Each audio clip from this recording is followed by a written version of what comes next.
Divergence test and the integral test.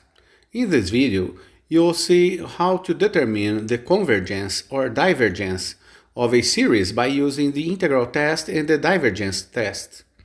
Thanks in advance for watching this video. If you liked this video, don't forget to like, subscribe to the channel and activate the bell. It is very important for the continuity of this channel.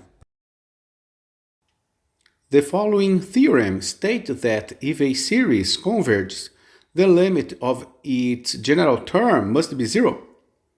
Let us prove this theorem. The series can be written as follows. We assume it converges, so the partial sums also converge.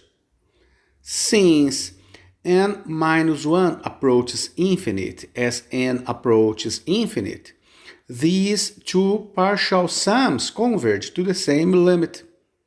Any term of the series can be calculated by. We take the limit. The proof of this theorem is done. In short, this theorem states that if the series is convergent, then the limit of the sequence is zero. The converse of this theorem is not true. That is, if the sequence converges to zero, then the series can either converge or diverge. You should remember that the harmonic series is divergent, even though the harmonic sequence is convergent.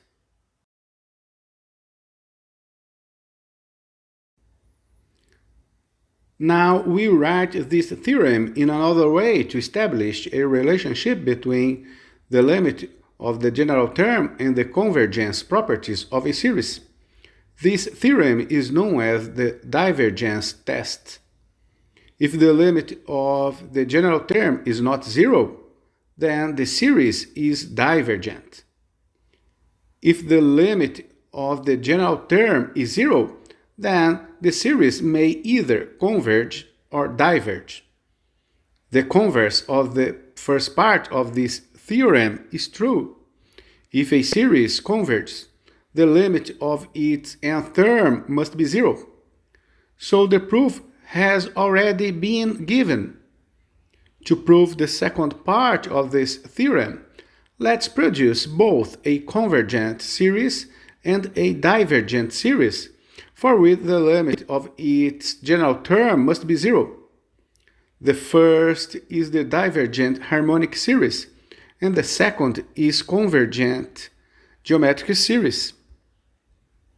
The divergent test not only works for positive series, but it also works for series with positive and negative terms.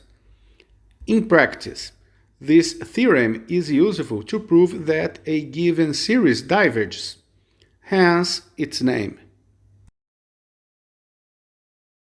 Let's see how it works. For each of the following series, apply the divergence test. All we need to do is compute the limit of the general term. Since the limit exists but is not zero, the series diverges.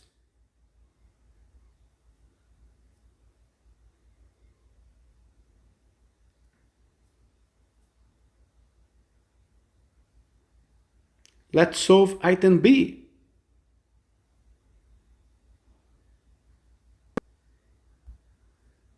Since the limit does not exist, the series diverges.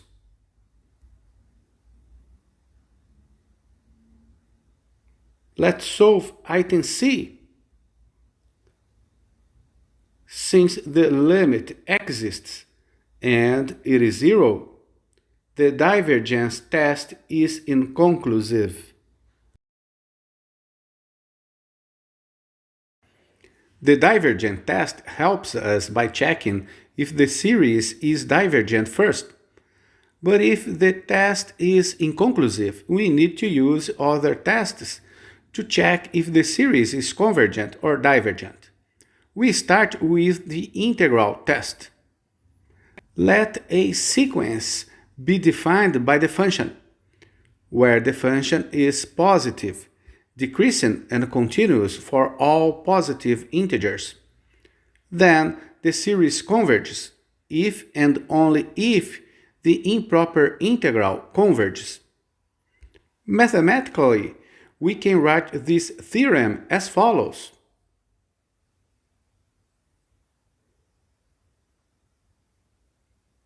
Be careful, the integral test only works for series with positive terms. The integral test does not state that the integral and the summation have the same value. Let's prove the integral test with two simple graphs. In the first figure, we draw rectangles whose height is the right endpoint and they are under the curve f of x, starting with n equals 2. We can see the area of the rectangles is less than the area under the curve. Note how this summation starts with n equals 2. If we add a sub 1 to both sides, we can rewrite the summation starting with n equals 1. In the second figure, we draw rectangles whose height is the left endpoint, and clearly, the rectangles enclose more area than the area under the curve. If we add a sub 1 to both sides, we can rewrite the inequality as follows. Combining these inequalities, we obtain. These inequalities hold for each n and continue to hold as n approaches infinite.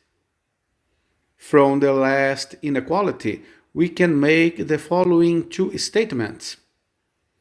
If the improper integral converges, the right endpoint inequality shows that the series converges. If the improper integral diverges, the left endpoint inequality shows that the series diverges. Hence, the series and the integral are both finite or both infinite. So the proof is complete. If you still have any questions about how to solve improper integrals, take a look at the video that appears in the upper right corner before continuing. Use the integral test to determine if the following series converge or diverge. Be sure to check the conditions of the integral test are satisfied. This function is positive and continuous. Remember that the derivative of a function may be used to determine whether the function is increasing or decreasing on any intervals in its domain.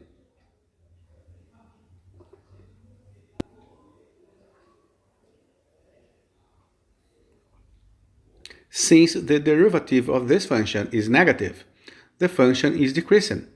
Since the conditions of the integral test are satisfied, the integral test applies.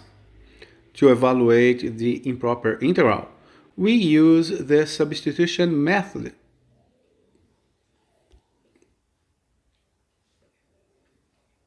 The integral diverges, hence the series also diverges.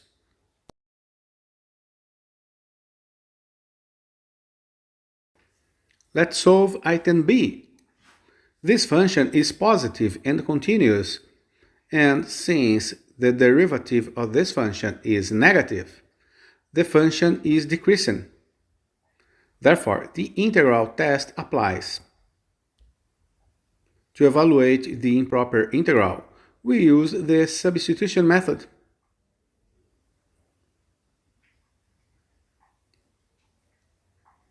The integral converges, hence the series also converges.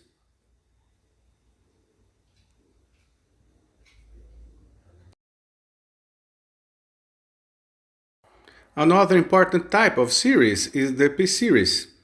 P-series is important because it has a simple arithmetic test for convergence or divergence. A p-series is a series of the form.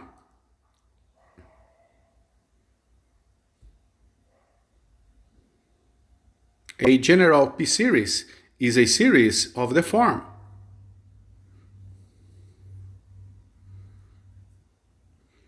The following theorem tells when a p-series converges. A general p-series converges if p is greater than 1 and it diverges if p is greater than 0 and less than or equal to 1. We will prove this theorem by applying the integral test. We begin by integrating and then evaluating the limit.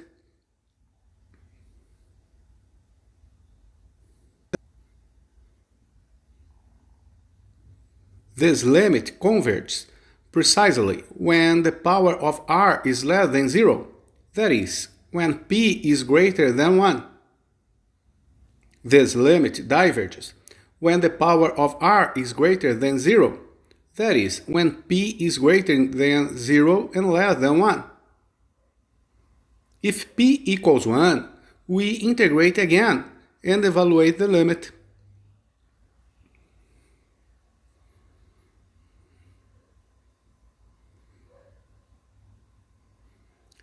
We can see clearly this limit diverges.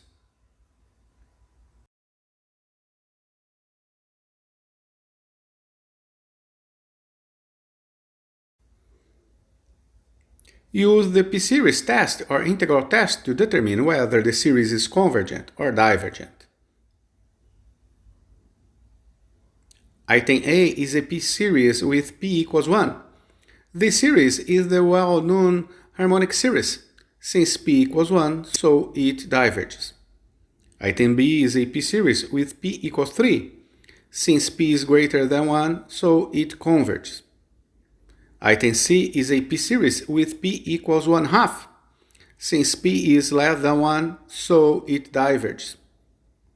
Item D is a p-series with p equals 3/2. Since p is greater than 1, so it converges. Item E is a general p-series with p equals 1/2. Since is less than 1, so it diverges. To solve item F, we split the series. The first is a p-series with p equals 3/2. Since p is greater than 1, so it converges. The second is a p-series with p equals 2. Since p is greater than 1, so it converges. The sum of two convergent series is convergent, so the original series is convergent. Item G is not a p-series, so we'll use the integral test to determine whether the infinite series converges. We must establish whether or not the integral test can be applied. We should note that the natural logarithm of 1 is 0, so we reindex this series, replacing 1 with 2. We can reindex any series without changing its convergence. Now the function is positive and continuous from n equals 2. We now check to see if the function is decreasing. We can apply the usual first derivative test. If x equals 2, we can see the derivative is negative. So we have that our function is also decreasing on this interval.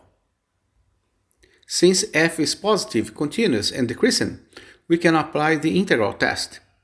We evaluate the improper integral. This integral will require the use of integration by parts.